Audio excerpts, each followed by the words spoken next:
Academy of Sustainability. And I just want to say that with my academy,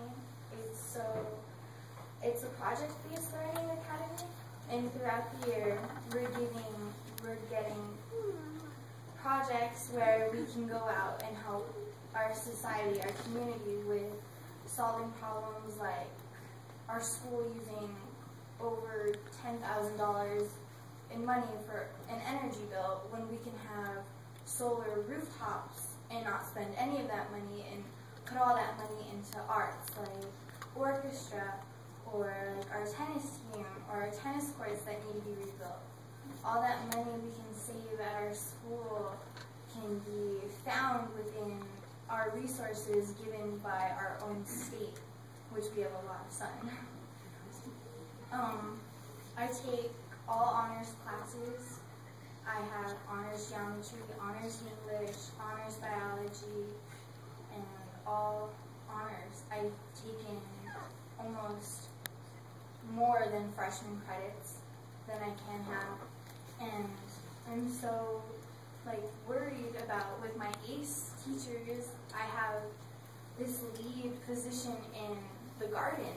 I'm growing this. I've been given this ability to take control of this hoop house and plant whatever I want and do all native plants and provide all that food for the students in the community who don't have food. But with this upcoming test and all the tests that take up all this time, I don't have time to plant, and I don't have time to make all the mathematic tables and all my English write-outs, all the bills, all the sign-up sheets, all the people I have to call, all the plans I have to write down. I don't have time, or I don't have the knowledge to do that because I have to be studying for a test that's in a book that we don't read in my class because we're project-based. All we do, we're learning how to go out and help people in our community by, even with simple math problems. It's simple math putting into a little house for dirt. And I just want to say I don't have time for my projects because I have to be studying for this test, which doesn't come to my career.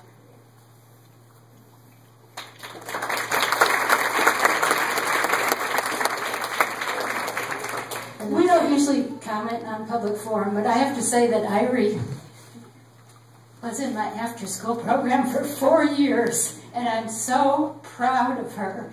And she's such a wonderful example of the quality of children we have in our school system. And are your parents here, Irie? No. Yeah, and I mean, anyway, congratulations, and I'm so proud of you.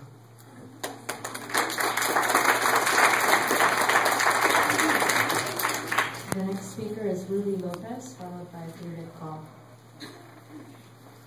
Hello, I'm Ruby Lopez, and I'm a junior at Santa Fe High. And I'm also part of the ACE program and have been with it since I was a sophomore. This year, one of my main projects is making an aquaponics lab, where I got the barrel today, so I'm going to be making a device that I can grow fish that we can release into with rivers, since that's what we need. We have such the water qualities here in New Mexico are just awful, and using the waste from the fish, I can also grow plants in an aquaponic system. Unfortunately, in the class that I'm doing that in, my teacher has noticed that everybody's so stressed out over parts testing that she's allowed us to, rather than work on the actual subject for her class, which is science, we will be studying for the parts test, which is on the computer.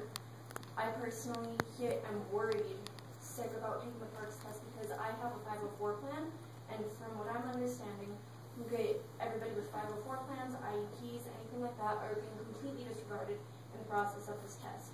This test, I'm not sure whether or not I'm going to be able to graduate high school due to the fact that they do not offer a trigonometry test for the parts testing. If I do not I'm unaware of everything that's going on with the PARCC testing, mostly because even the people that I talk to at school, the principals, the vice principals, they're unaware as well.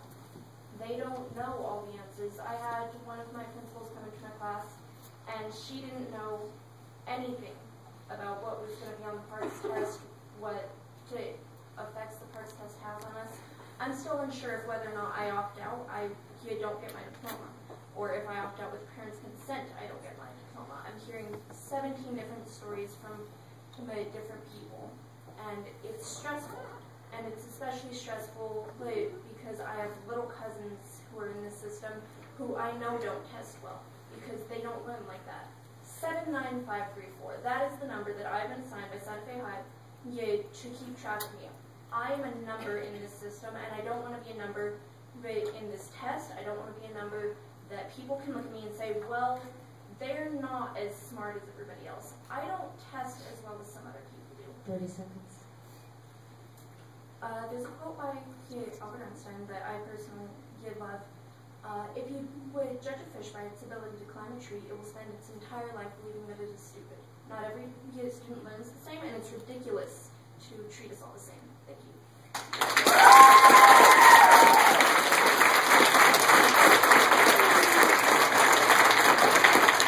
The next speaker is David Call, followed by Cynthia Pacheco. Members of the board, Superintendent, good evening. My name is David Call. I'm the science literacy coach for El Camino Real Academy. This is my third year in that position, and prior to that I taught kindergarten for 14 years. And the first couple of people spoke to ensuring that we deliver a variety of pedagogy to students and expose them to a lot of different things via through innovative math programs. I'm here to speak on behalf of a presentation that the board will hear later about the Lano Foundation and the ISIC program. Can you get closer to your mic? It's also